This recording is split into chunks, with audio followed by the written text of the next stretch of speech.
Assalamualaikum warahmatullahi wabarakatuh. Perkenalkan, nama saya Andi Muhammad Basobila dengan NIM 6080001284. Akan membawakan bentuk-bentuk pemusnahan atau pembuangan air sampah dengan dosen pengampu Ian Awaludin STMT dengan mata kuliah Prasarana Wilayah dan Kota yang kedua. Baik, yang pertama, pokok materi saya yaitu pemusnahan sampah. Ada 5 bagian terdapat dari pemusnahan sampah. Yang pertama adalah open dumping, composting, sanitary landfill and control landfill, incineration, dan recycling. Baik, kita bahas yang dari pertama yaitu open dumping. Dalam open dumping, jenis pembuangan akhir yang paling sederhana dan paling murah yaitu penyediaan suatu lokasi terbuka dan sampah dibuang begitu saja. Yang kedua, cocok untuk sampah hasil sapuan jalan, abu, dan benda-benda yang dapat dibakar. Lokasi pembangunan terbuka ini hendaknya dipilih pada tempat yang agak rendah agar debu-debu maupun sampah dari jalan yang dipadatkan. Perlu diperhatikan agar tanahnya kedap air untuk menjaga cairan limbah yang timbul dan tidak sampai merambat jauh ke tempat lain dan dibawa oleh aliran air tanah. Potensi pencemaran lingkungan dari sistem open dumping terbagi ada 3, yaitu bila bercampur dengan sampah organik, maka tempat ini akan menjadi sumber pencemaran lingkungan seperti bau yang tidak sedap, kebakaran, kumpulnya lalat, nyamuk, dan tikus, serta dapat menjadi sumber penyakit menular. Yang kedua, akibat pembusukan sampah ini akan timbul cairan limbah. Yang ketiga, estetika lingkungan yang buruk karena pemandangan kotor. Oleh karena itu, tidak terkendalinya akhir seperti ini tidak disarankan lagi. Masuk yang kedua yaitu composting.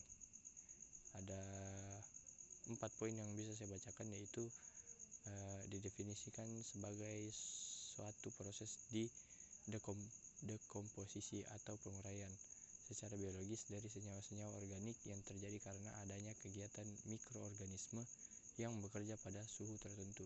Poin kedua merupakan salah satu metode pengolahan sampah organik menjadi material baru seperti humus yang relatif stabil dan lazim disebut kompos. Composting dengan bahan baku sampah domestik merupakan teknologi yang ramah lingkungan, sederhana, dan menghasilkan produk akhir yang sangat berguna bagi kesuburan tanah atau tanah penutup bagi landfill. Poin ketiga, proses pengomposan mereduksi volume timbunan sampah hingga 75%. Poin keempat, mikroorganisme yang berperan dalam proses pengomposan ada 3, yaitu bakteria, actinomycetes, yang ketiga fungi. Baik, masuk poin ketiga yaitu sanitary landfill dan control landfill. Ada 4 poin, yaitu yang pertama, sampah diratakan dan ditimbun dengan menggunakan lapisan tanah dan pasir. Hingga saat ini merupakan metode yang paling ekonomis dengan dampak lingkungan terendah. Poin ketiga, sanitary landfill yang dikelola dengan baik dapat mengubah area yang tidak berguna menjadi open space yang menarik. Poin keempat, sanitary landfill yang tidak dikelola dengan baik dapat menyebabkan pencemaran air tanah. Baik, pindah bagian 4 yaitu incineration. Dalam incineration ini ada metode pemusnahan sampah dengan cara pembakaran dipakai secara luas di negara-negara maju. Kelebihan dari incineration yaitu ada 4, merupakan sistem pengelolaan sampah tingkat tinggi. Sistem ini dapat mengelola berbagai jenis sampah. Polutan organik dapat dimusnahkan dengan teratur dan polutan inorganik terkonsentrasi di bagian residu. Poin keempat, panas yang ditimbulkan dapat digunakan untuk menghasilkan energi. Adapun kekurangan dari incineration yaitu biaya investasi dan biaya operasional cukup mahal. Baik, pindah poin 5 yaitu recycling. Pada bagian recycling ini ada yang dibilang daur ulang. Daur ulang ini adalah proses pengolahan kembali sampah menjadi produk baru atau berbeda dari semula. Yang kedua, kegiatan ini merupakan kegiatan tambahan karena tidak semua sampah dapat didaur ulang. Dalam kaitannya dengan life cycle, perlu diingat bahwa recycling adalah kegiatan industri yang juga membutuhkan energi dan dapat mencemarkan lingkungan. Bahan-bahan yang dapat didaur ulang yaitu kertas, plastik, logam atau besi, baja, baterai aluminium, dan gelas. Masuk dalam bagian pengolahan sampah.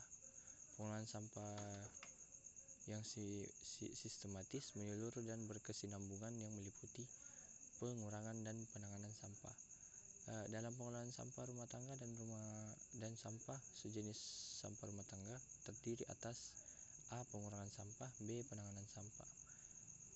Yang pertama, penanganan sampah. Kegiatan pengurangan sampah meliputi kegiatan ada 3. A. Pembatasan timbulan sampah atau reduce.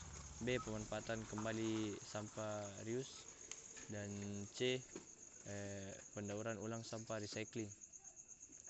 Kegiatan penanganan sampah meliputi kegiatan ada 2, yaitu pemilihan dalam bentuk pengelompokan dan pemisahan sampah sesuai dengan jenis.